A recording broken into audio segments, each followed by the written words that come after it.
me entregar pra polícia. Você vai saber que você fez, cara. Você vai levar. Segura a arma, que nem você segura. Essa mendiga violenta vai fazer o quê? Vai chegar lá na delegacia e vai falar o quê? Eu vou falar, eu tenho um monte de acusação contra a mulher do Tufão. É isso? Que prova você tem? Nenhuma. Você não tem prova nenhuma. Camila, eu vou falar, não tem nada a ver. Tá, Camila? E que eu tenho que pulsar na delegacia. E que eu tenho que entrar lá gritando. Eu vou falar. Eu vou falar quem você é, que eu sou assim. Tá me ouvindo? Eu tô te ouvindo muito. Tá nervosinha. Eu sou uma pessoa. Matei. Tá morta. Enterrada. Enganei a boba na casca do ovo. Não tem nada. Isso é bonito. Não tem nada.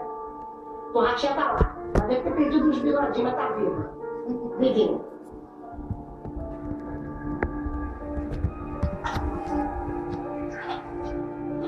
Tomou susto, né, velha? Dei susto em 2 horas, hein, Lúcio? Tô bem. Ai, Deus seja louvado.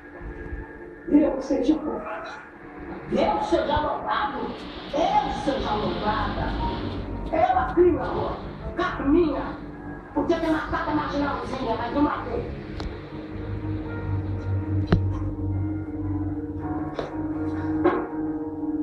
Fala uma coisa. Eu não tô pra brincadeira, não. Agora, vou falar uma coisa séria. Você vai fazer essa caminha embora desse país, custe o que custar. E se afetar mais alguma